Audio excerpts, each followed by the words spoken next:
Kingsville, Maryland, 21087. The Brandon Shores Retirement Mitigation, or BSRM project, is a major infrastructure plan proposed by BG&E. It's designed to replace power from the aging Brandon Shores coal plant with newly constructed transmission lines that carry electricity from other places, including Pennsylvania. To do this, BGE wants to expand its use of a narrow strip of land, a transmission corridor that runs through our community. But here's the problem. They're trying to build far more than the corridor was ever meant to hold.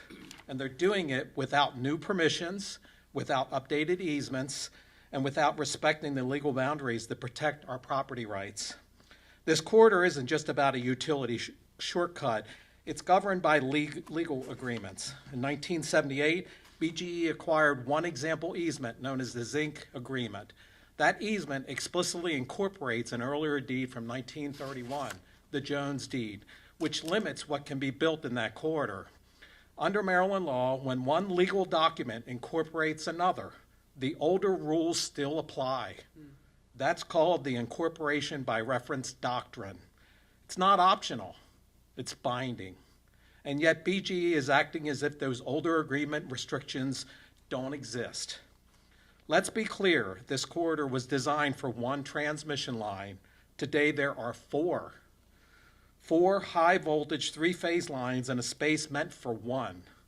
And now under the proposed BSRM project, BGE wants to double that load again without acquiring new rights, without compensating property owners, and without acknowledging the legal limits they've already exceeded.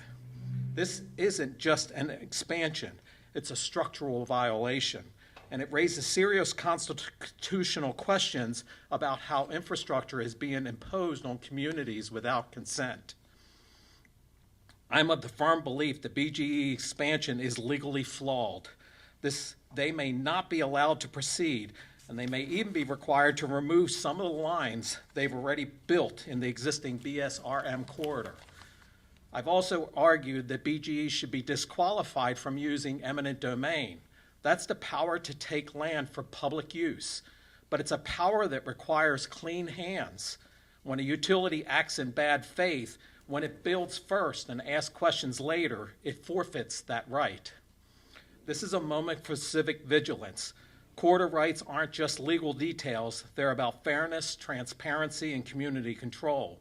We've seen how regulatory silence can be mistaken for consent, but silence isn't approval, it's a gap. And when that gap is exploited, citizens should speak up. We're not just defending property, we're defending process. And when process breaks down, it's our responsibility to restore it.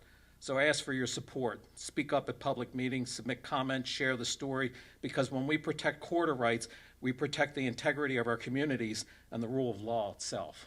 Thank you. Thank you, sir.